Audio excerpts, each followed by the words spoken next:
passengers, and welcome aboard the TV Pilot's License with service to Hawaii and Hawaii 5-0. We ask that you please fasten your headphones, secure your podcasting device, and remember that in case of a crash landing to our destination, make sure to secure your own puka shell necklace before securing a puka shell necklace on others. Welcome to the TV Pilot's License, or more so, aloha. My name is Geoff Kerbis, joined by Max Singer. Max, aloha, and welcome.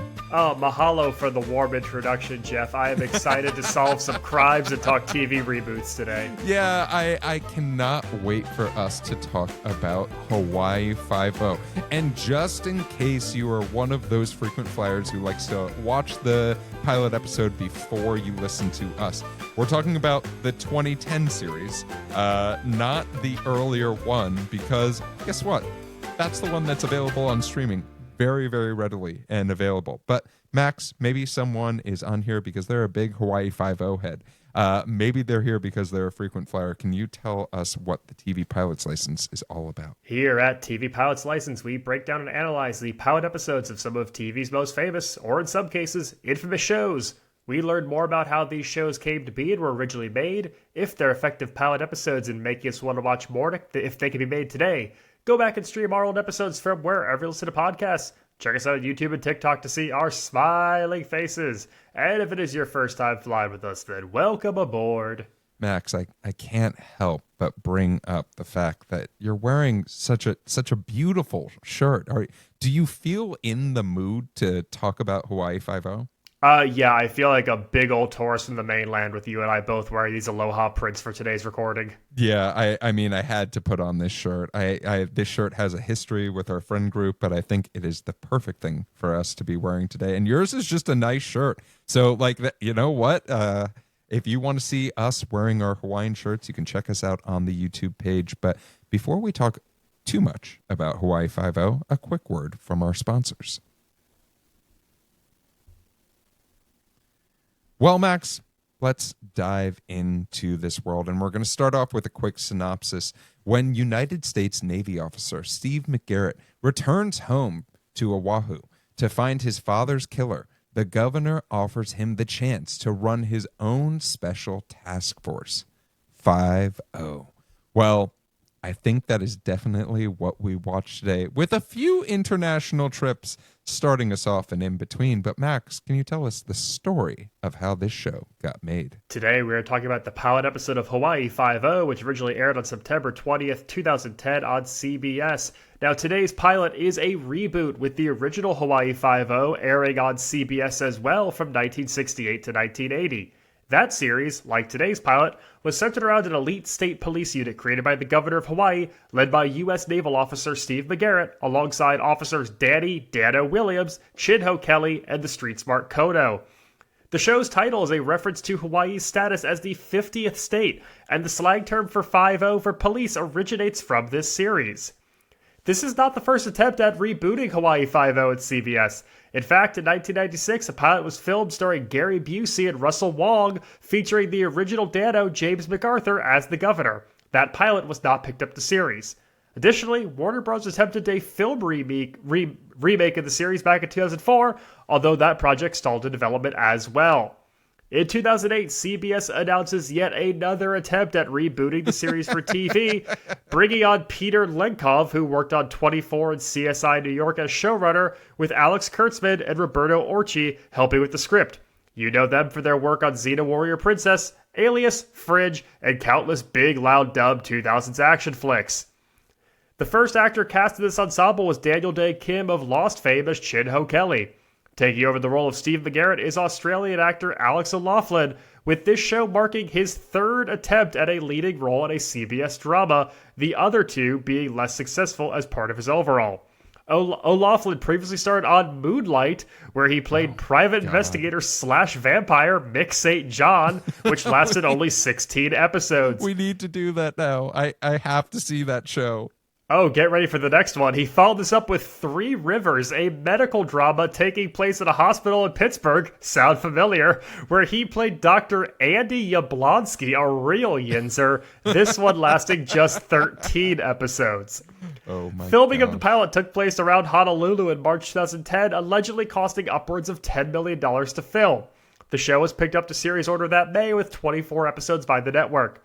Today's pilot is directed by Len Weissman, known for helming the Underworld franchise and last year's John Wick spin-off Ballerina. And finally, a fun fact, while the original series uses the letter O in its name, the reboot uses a 0. This was done to help distinguish search engine results for the new version. We love when someone in the SEO department is just like, wait a minute, I've got an idea. And someone actually listens to them. Well, Max, thank you for telling us a little bit more about how this show got made. Let's take a deep dive into this show. And, you know, for a show that's about Hawaii, I did not expect to start in South Korea. Did you expect to start in South Korea, Max, with this show? This show is called Hawaii Five-0, and it takes us a shockingly long time to get to Hawaii. There's a lot of B-team camera footage going on right now, like B-action movie. We've kidnapped Norman Reedus as a Russian terrorist. Was not expecting Norman to show up in this pilot. And there is so much happening and so much shooting in the first 2 minutes of this. I just want to say that Norman Reedus in this pilot for one episode, right? He was a character for one episode of this show. The same year that The Walking Dead comes out is absolutely fucking bonkers in general. But Max, you mentioned it. This must be one of the most expensive opening shots and opening scenes we've ever talked about on this podcast. It is genuinely insane. And did I expect the Tropic Thunder zoom out for the moment? Yes, I did. I was fully prepared for someone to say cut, and then we get the Tropic Thunder of it all. But what did you think of this very military forward opening, boom, boom, guns, helicopter, tank blow up for a CBS show? Highest ratio of helicopters and rocket launchers we've covered on a pilot in some time. CBS fascinates me because this, The Big Bang Theory, and The Price is Right can all coexist with each other. It's a very strange network in the types of programming they have. I don't entirely know what is happening or how it's going to lead us to what I perceive the show as being about. We have terrorists calling Navy SEAL Steve McGarrett while he's on a helicopter halfway around the world. I don't really know how we ended up in South Korea to begin with in this, but obviously the terrorists learned that Anton Hess has been killed amongst all the shooting, to take a word from Austin Powers, and as a result, they have killed Steve McGarrett's father, which is the inciting incident that gets us back to the titular Hawaii. And not just anyone has killed Steve McGarrett's father. James Marsters, a.k.a. Spike from Buffy the Vampire Slayer, and Angel has killed Steve McGarrett's father in just absolutely cold blood, being like, oh, my brother's dead, boom, your father's dead sort of moment. But then, Max, after the shot of a gun, we have to talk about one of the most epic orchestral pieces that we've ever talked about on this podcast, which is the Hawaii Five-0 theme song, which sent me into, I don't have nostalgia for the show, but holy shit was I like, yeah, this is fucking awesome, and I can't wait, and like, this would be a great ringtone for my phone for sure. It's an amazing ringtone song, absolutely. I think this is an absolute delight of a song. I love the brass. It's so up-tempo. The drums rule on it. It is jarring to hear something so poppy and jazzy and up-tempo after what we've watched, though. And I think that trying to inject the tone and spirit of the original 5-0 into this behind enemy lines cold open we just have threw me Hawk for a Down. total loop. Yeah, like it's an insane contrast to what we just saw compared to like Surf's Up Dude that we get with the original theme music. Yes, but I do think, we've often talked about the idea of like sometimes pilots don't have the iconic theme song in them. This might have been an appropriate time to save the theme song to the end of the pilot. Like to be able to say, oh, you were worried we weren't going to do the theme song? You dumbass. Of course we're doing the theme song. And we made it with a full orchestra because fuck you. We put so much money into this pilot. Yeah, the equivalent of getting the title card at the end of the movie, Exactly, finally. exactly. There are a few Easter eggs to the original series. I know we're all well-versed in the 1968 series. I know we're all experts on the original Hawaii Five-0, but there are a few. So as I mentioned up top, it's the same 4 characters. The only difference in the cast being that Kono is now going to be played by a woman, by the actress Grace Park. We have the original theme music. We do get the iconic tagline of Book 'em Dano at the end of this, which is maybe one of the more lasting pieces of pop culture from the original series. And at one point, we do get a glimpse at a Mercury luxury car under a tarp in a garage, paying homage to the original car that Steve McGarrett and the crew used in the original series. Yeah, I mean, this show is definitely one that was done. You don't try to have something made 3 times unless you're like, hey, we got to bring this back for the people who saw the original one, but we're going to make it for 2010, baby. And I need to see the Gary Busey version from the 90s so bad. I would pay a lot of money. I'd pay a unreasonable amount of money to see Gary Busey star in this version of buddy. of Hawaii Five-0. But Max, as much fun as I'm having with the theme song and some of the Easter eggs that this show chose to do, I want to bring us back to actual Hawaii. We get to Oahu. Congratulations, Max. You made it through South Korea and you are back. But let's talk about the first person that our lead character gets to see. And that is someone I was surprised about. Miss Jean Smart as the governor of Hawaii. I honked like a goose when Jean Smart, when Emmy winner from Frasier, future Deborah Vance, Jean Smart appears as the governor of Hawaii.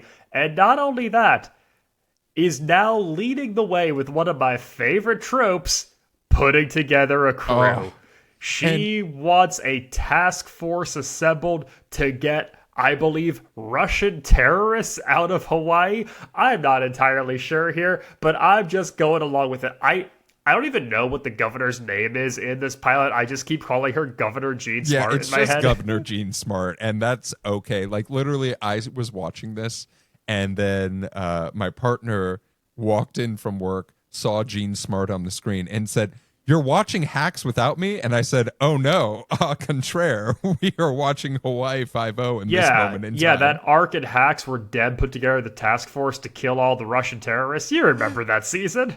I am curious, Max, because when we put a team together, right, as we've done in this podcast many a time before, usually it's a very quick thing of like, hey, your attention, not that long. Like, I'm even thinking about like movies like Ocean's 11, right? Where like putting a team together is a 3-minute to 5-minute thing. This entire pilot seems like we are putting a team together across the entirety of the pilot rather than just being like, hey, 5 minutes, here you go. She's the cop in training. He's the ex-former cop. This is the divorced guy, and you're Steve. That's the team. Like, every crew has a divorced guy and a Steve. It's funny that you mentioned Ocean's 11 because wouldn't you know, we get a crossover with Ocean's 11 with one of the members of our crew being Scott Conn as Danny Williams, Dano, as he's affectionately called, and joining this crew. Divorce Dano, what are our thoughts here?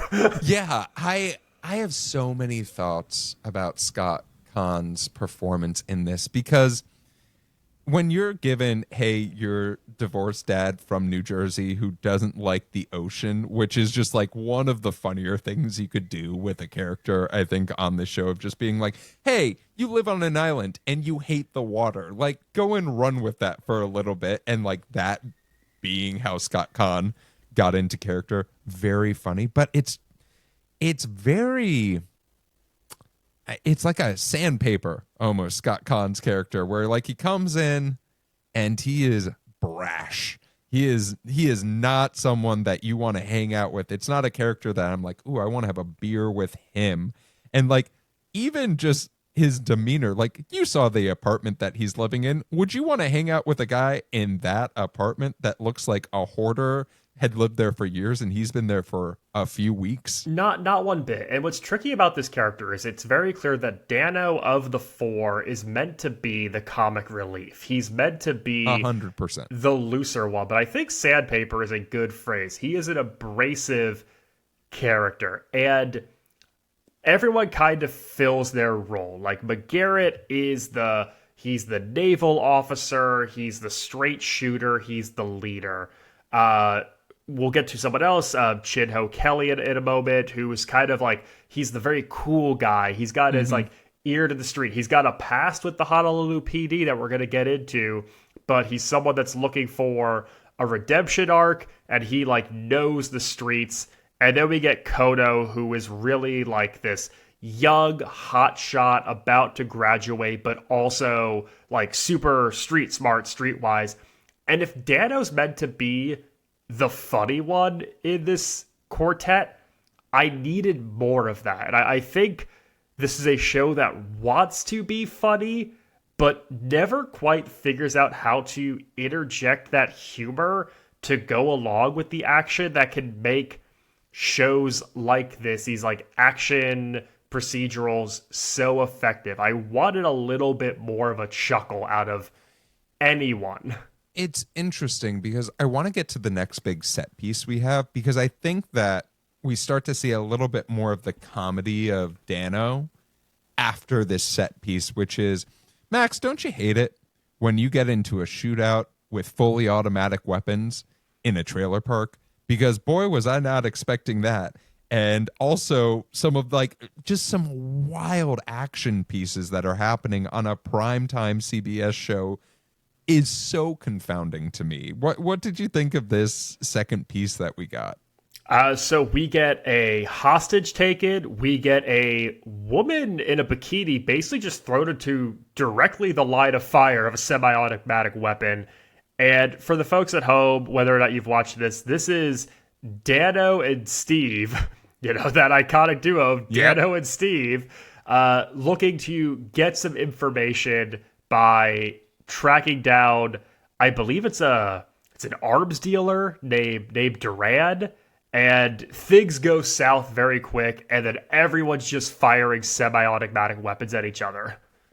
Yeah, there is one moment that they had in this where it was just like, I think Steve was going to try to like run up to Duran and then jumps over a car that then crashes into another car, and it just seemed so out of place. But I even was like, oh, that was cool. Like that my dumb brain was like, ooh, I would definitely watch that on replay a couple There of is times. a really cool bit of framing though that they get away with in this sequence where Duran is about to kill McGarrett and he gets popped from behind by Dano, and he like falls down out of the frame, and cool. you see Dano through the shot out car door side mirror. I'm like, oh, that's really fun framing. Like that's a very TV moment, and it sort of paints Dano as like the hero who's coming around now. It's very much like him accepting his role in this crew, and I did think that was a really fun bit of filming. Yeah, I mean, it does that shot, right? The literal shot from Dano is where we start to see the writers, I think, try to introduce a little bit of the comedy of like Dano being like, oh, thank you, by the way, or you're welcome, by the way, for like saving your life. sort of thing. And that, like, trying to build that rapport with Steve seems to be done with that. But the other thing, as we bring this crew together, right, is as much as Dano is trying to be the comedy, I think Shinho Kelly and Kono are more of the comedy in this, at least in this pilot that we get, right? Where, like, we go to the Hawaiian Ice place, right? And they're setting up the two white guys to take the fall, spend all of this money on tourism shit. And we get the little girl pointing out the two cops being like, "You're cops, right?" Like, that to me, great comedy. Grace Park as Kono beating the shit out of someone for impeding on her wave, that was funny to me. Dano talking about his divorce multiple times in this pilot, I don't know. I didn't find that as funny as some of the other things that happened in the show. I think also just like messing with the guy from New Jersey is where we get some fun bits of comedy too. I want to give a shout out to Taylor Wiley, who plays the shopkeep informant in this. You may also know him from Forgetting Sarah Marshall. Yep. Just plays a delightful little bit of humor in ribbing these two guys, forcing them to cough up more money they expect for him to give any informant secrets away, and making them buy merchandise from his shop with his face on it. Yeah, no, I did love that. I thought that was a moment that the show needed, because it, up until this point, when there wasn't guns being fired or cars crashing, I was like, oh, where's the dialogue? What makes Steve interesting that I want to follow him all of the time? And getting that, I was like, oh, we're having a little bit of fun. But Max, I want to talk about something that was also a little bit different, and I want to talk about the Kono of it all. And not only our introduction to Kono, but the choice to gender swap Kono and make this a female character played by Grace Park. And I'm curious, from your perspective, what do you think of Kono and maybe some of the choices we made Grace do in this pilot? Definitely my favorite of the main four. I like that they portray her as this surfing, like fast-talking badass who doesn't take shit. The first time we see her, she is riding a wave and then punches a tourist in the face for encroaching on her wave. A+. I think that she interjects a real spark plug into this cast, and I think I know what you're alluding at, which is that like we put her in the most danger out of anyone in our main four. 100%. We immediately put her in the most real, not TV set piece danger too, like uncomfortable levels of danger. And from a writing perspective, it's, the two vets who probably should be looking out for the younger member of their team, putting her in an unsafe position. From an action standpoint, it lets her just start beating the shit out of henchmen when we get to this warehouse. But she's my favorite of these four. Oh, 100%. Like, I'm a big Daniel Day Kim fan as well. And, like, I love Grace Park. Battlestar Galactica is such a great show because of her and some of her contributions to it. So when I saw her on the screen, I was like, oh yeah, Grace Park's going to beat the shit out of someone. And I got that. And I was very, very pleased about, like, letting the person who's good at punching be good at punching. I think it is such a nice thing. Now, do we need Grace Park to not wear clothes as much as this pilot decided to do so? Give or take. It's such an interesting choice too. Like, we could have just had the surfing scene and been like, great, but having that scene where we're talking with people who are trafficking human beings, interesting choice. Well, I think that having her stripped down to reveal that she's not wearing a wire is more plot focused than the multiple extended interludes where they just play like trip hop beats and show women in bikinis for 30 seconds at a time. Like, that is just establishing we are loud and sexy in Hawaii, where at least the Kono and Sang Min interaction, while incredibly creepy and bothersome, is done from it's a plot perspective. It shows the real danger she's in, but also she can handle herself. Like, Grace Park is not a damsel in distress. This is not someone that we're sending to a warehouse who can't handle themselves. For everything that we put her through that is uncomfortable for a viewer's perspective, we get 2 moments in return where she handles her shit and punches people in the face and is totally in control of the situation when the moment arises. What did you think of this third set piece, though? Because this was definitely, of the ones that we talk about today, this was the smallest one. This was the most intimate of these set pieces that we're dealing with. Yeah, only one car crashed in this one. Only one car crashed, and I'm going to complain about it. But it also, I'm curious, I think this is the moment where I started to believe, like, oh, Steve McGarrett is good at his job, sort of thing. And I found it very interesting that the pilot chose for it to take this long to show us that our protagonist is good at his job. Well, I think all 4 people, in a way, are trying to do the same thing, which is they're all on a redemption arc of some kind. All 4 of them are trying to prove themselves.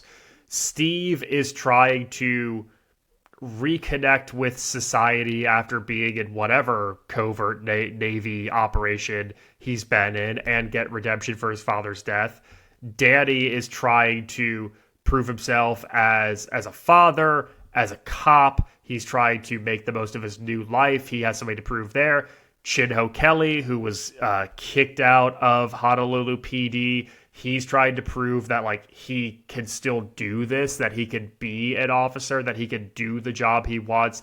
And they say that Kono, although she's top of her class, will never be taken seriously because she's Chin-Ho Kelly's cousin. So it's like everyone here is very good at what they do, and they all have a chip on their shoulder. So it's like the 4 of them are all, in a way, working towards the same goal, which I think is very interesting. Yeah, I really think that we do, for a pilot that doesn't reveal much and takes so much time to give us the team that we're going to get used to every week, right? We're going to see all of these characters every week. It is something that builds a case as to why these people need to be working together. What are the benefits that they are going to be getting from working each other? What are the skill sets that they make up for each other in this sense? And, you know, using all those skill sets, whether it's internal connections or street smarts or maybe just being a good cop, we get to the big finding, which is, hey, this guy that killed Steve's dad, he's going to be on this boat, and it's going to China unless they do something about it. And Gene Smart says, "Don't you dare get on that boat." The phone call from Gene Smart where she's just like, "I don't want an international incident." And I was just like, you know what, Gene? Fair. I also don't want an international incident if I'm Gene Smart. But what do you think about our Chinese freighter? We get one more car crash, which, you know, this show had plenty of them. But what did you think of the action? What did you think, most importantly, about one of the most amazing kill shot lines I have ever heard in my life? I mean, just really quick, obviously this could also be a rejected Hacks plotline where Deb learns that a whole Chinese freighter full of QVC goods is actually smuggling Russian terrorists onto the mainland. And so now all of the DV for QVC gear has just been completely tainted. That's been left in China. All these Russian terrorists have made it over here now. What are you going to do? We not only get car crashes, we get car crashes onto boats. We're crashing vehicles onto different types of vehicles. There's levels of vehicle crashing happening that I can't even conceive of right now. And it's very, very badass. Something I learned in researching this is that Alex O'Loughlin actually screen tested for James Bond back in 2005 when they were looking for actors for the Sam Mendes ones that ended up being Daniel Craig. And this sequence where people are fighting and beating up terrorists and shooting people on shipping freighters felt like the lower budget TV version of the opening set piece from Casino Royale, where they're like on top of cranes and scaffolding and they're running across all of those like beams and construction sites, where it's like, let's just show you how much this dude can kick ass. We've put him in harm's way for multiple set pieces now. Dano's had to save him. He's had to just kind of hit someone with a car. Now we're going to let Steve just get into fist fights with terrorists. Yeah, and for this, you know, we have a moment that feels like it's an all is lost moment. And for Steve to look someone dead in the eye and say, there's something you should know about your brother. He died the same way you did. And then just shoot him perfectly in the chest. Oh, mwah. It was, I was even like, oh my God. Yes, 100%.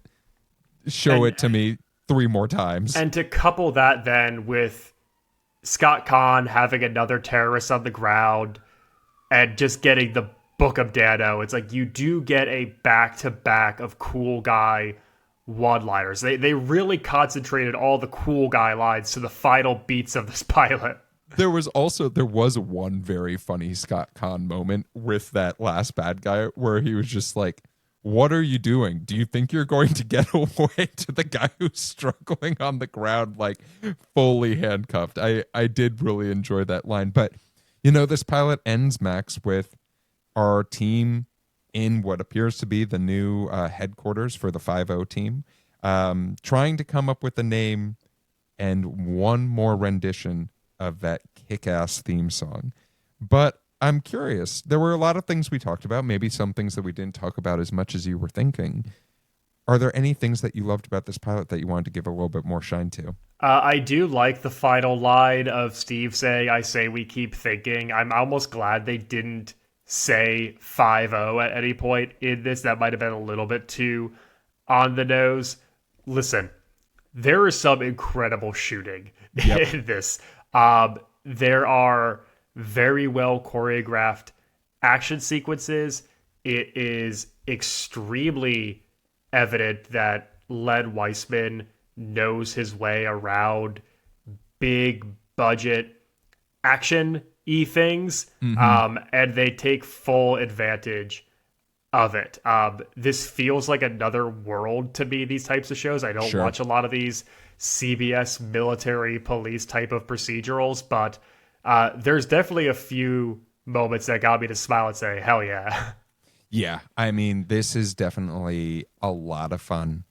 It is a lot of action. It's very 911 coded. And what I mean when I say that is it's fun to see a studio spend money on things and it be like practical effects and it be like actual action sets rather than just green screen or what Disney has been doing, which is even bigger green screen that you happen to be standing on, sort of thing. So yeah, that's so much fun. Let's talk a little bit about wait a minute moments. And this wait a minute moment is also a thing that I loved, but there's a moment in this show, and this is going to sound awful when I first bring it up. There's a moment in this show where there is a shipping container filled with people being human trafficked. And if you stop the show, the moment they show this container opened, there is an extra who's staring directly into the lens of the camera. Not like he couldn't try harder if he like was literally right in front of it. It is one of the most perfect moments where you just are like, please don't look into the camera. And the guy's like, but what if I did? And what if it was way too expensive to bring us back when you realize that you fucked up? So like A+ there. Thank you, extra, for getting me a chuckle in a very dark moment of this show. But Max, what about you? Any wait a minute moments that caused you pause? Every time that Governor Gene Smart isn't on screen, all the other characters should be saying, where's Governor Gene Smart? I just overall needed this to be 10% goofier. Yeah. I don't need this to be as far-fetched as Fox's Lethal Weapon, but you mentioned 911 and just the investment in big set pieces and big action, and I need a little bit more of like a pop of color. I need the Sure. entire color palette just turned up a little bit. I need a couple of jokes that aren't just the wise ass fast talking Scott Conn playing Scott Conn that I've always seen him play. I just needed something that I don't know, gave me a little bit more of a lighter tone, but I guess that's just not what CBS does with these shows. Yeah, it is interesting because we are sort of like right dead in the middle in 2010 of like, what if we did this but dark sort of thing? Like we're starting that era. So I could very much see there is a studio executive who's like, hey, it can't be too corny. We have to take ourselves way too seriously with Hawaii Five-0. We can't bring that same vibe of the original. It has to be like a distantly related cousin, for the most part. Max, we do have one more question. This is an in-flight question. This week's in-flight question comes to us from Drew in St. Louis, Missouri. And Drew asks, what's a unique crime that really only happens in Hawaii? Could be a real answer, or y'all give wrong answers only anyways. So I am curious, Max, what is our bad advice / our unique crime that only happens in Hawaii? I'm going to say luau pickpocketing, just absolutely going around and stealing jewels and watches. But also, I want to let this know that this is like a White Lotus, like it's one of the mainland boys with a grudge against the guests. This is not an entertainer. This is not a local. This is basically the equivalent of Lucas Gage in season 1 of White Lotus committing petty theft. Yeah, for me, we actually saw, I think, in this pilot, a crime that is very unique to Hawaii, which is stealing someone's wave while they're surfing on it. Fuck you if you do this. It is dangerous. Having surfed in my lifetime, knowing how to surf, enjoying surfing, if you steal someone's wave while they're actively surfing on it, you deserve to get your ass beaten. And then, yes, I think you should be beaten to the point where you need medical intervention because it is so dangerous to do this. Don't do that. And when Grace Park hit the shit out of that guy in the face and basically knocked him out, I cheered because I was like, hell yeah, Grace Park. You go, Kono. Well, thank you so much for that in-flight question, Drew. If you have an in-flight question and you want to be a little bit like Drew, you can submit those at tvpilotslicense.com. You can also give us a call or leave us a voicemail and a text message at 213-290-1713. Before we get to the history of the show, a quick word from our sponsors one last time. Well, Max, let's talk a little bit about the history of Hawaii Five-0. This version. I'm not going to talk about the other version. This show had 10 seasons and 240 episodes. There's another world out there. There is another world out there because wait till I tell you about the ratings for this show. This show averaged for the first 9 seasons, no less than 10.2 million viewers per episode. And this is my suspected theory. CBS / Paramount, you can tell me if I'm wrong, but the last season, the 10th season, was the lowest. It dropped down to 7.19 average viewers. But that was also because it was during COVID, and I'm pretty sure that like TV was just completely messed up and streaming. We were all watching Tiger King at that moment in time, and it was a weird time. But this show did get all the way up to the number 15 TV show amongst all reoccurring shows. This show had a few crossovers on CBS. CBS loves a crossover. Things with NCIS, Los Angeles, MacGyver, and Magnum PI. But like the part that makes me sad is those are both the serious versions of those shows. Like Magnum PI was very serious in the 2010s, as was MacGyver in the 2010s. Yeah, call me when the young Sheldon family is going on vacation in Hawaii. Oh my God, I would actually love to see that version. I know, right? I want it so badly. So this show started syndication on TNT after its 3rd season. You can find it today on Paramount Plus and Netflix. Yes, there are DVDs. This show was also shown internationally throughout the world, so you were probably in on Hawaii Five-0 wherever you are. I do want to talk about the effects of this show on Hawaiian tourism, not like it needs help, but this is actually pretty cool. There was a 25% increase in visits to the USS Missouri after this show debuted.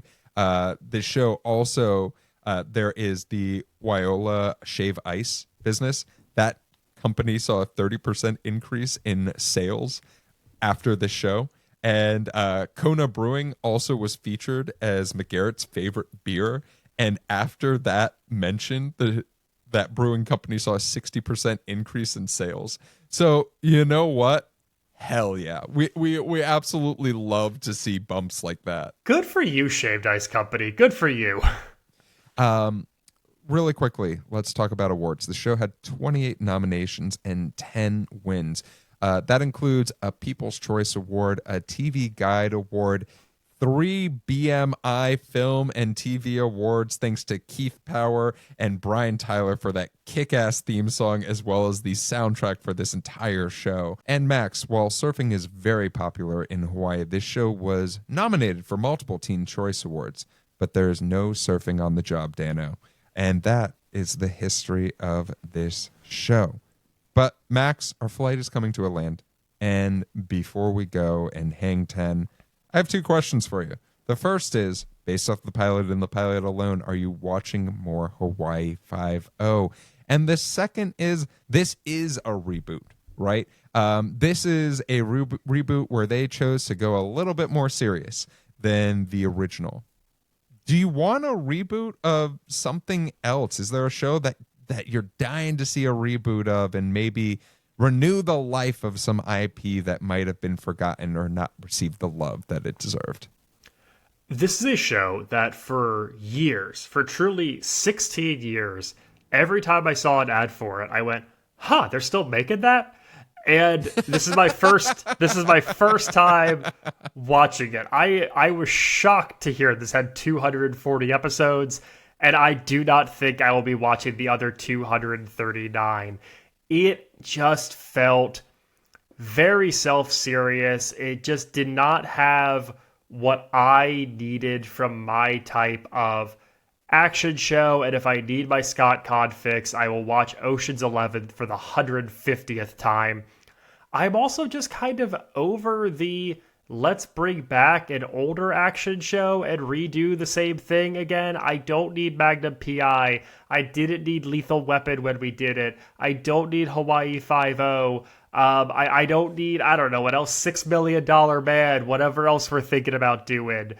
It just, to me, feels like such a retread now, and there are things like Get Smart with Steve Carell and Anne Hathaway that can get some laughs, but to me, I'm just not in the camp of needing more of these types of serious versions of shows. Yeah. For myself, based off the pilot and the pilot alone, unfortunately, this is going to be a no for me, dog. And this, like, if you explain this on paper, you're like, all right, listen, Geoff, we're going to have explosions, multiple car crashes, gunshots. There's going to be just a cast of gorgeous people. Are you in? 9 out of 10 times, yes. This is the no. Because I agree with you. The show was way too serious for itself. As far as reboots, I'm in a very specific camp on rebooting IP, and that is if it has a purpose and a point and is unique. And why I say that specifically is I look at the most recent reboot of Sabrina that was on Netflix, where it was just bonkers. That show is insane. And like they very much said, what if we did it and it's sort of the comics, but we went emo as hell? Hell yeah. That show fucking rocked. Can't wait to do it for the podcast. But that show went in with a very distinct point of view, perspective on how it's going to go. I don't need my mom and dad's TV shows to be back on the air and us to take them so seriously. So what you're saying is everything should be a part of the Riverdale's extended universe. Yes, Okay. I am of the mindset that everything should be part of the Riverdale extended universe. I, Geoff Kerbis, solemnly do swear that everything is Riverdale if you try hard enough. But Max, with the plane landed and the seatbelt sign off, that is our episode. So I want to make sure that folks can find you wherever you'd like to be found. You could catch me with Governor Gene Smart and on all things social media at Maxwell Singh. And you can find me also staring directly into the camera when I'm being filmed. But if you're looking for me on social media, you can find me at Run Chef Run. If you're looking for the TV Pilot's License, you can find us anywhere you listen to podcasts. You can also see our smiling faces on YouTube and find us on most social media platforms at TV Pilot's License. If you have a question about the show or for our next episode, maybe a suggestion, you can submit those at tvpilotslicense.com or give us a call and leave us a voicemail at 213-290-1713. We do also take texts for sure, and we'll share those on the air like Drew. Make sure to watch out for some of the stuff that we have coming up. Thank you to those of you who have been subscribing, leaving comments, leaving reviews. It does really help the podcast out. You'll notice that we have advertising now, which is amazing, and it's something that is possible because of you frequent flyers and you new listeners as well. So thanks for coming along on the journey. But with the plane landed and the seatbelt sign off, we look forward to flying the bright skies of the TV world with you again soon. Until next time, keep your eyes on the skies and your fingers on the dial.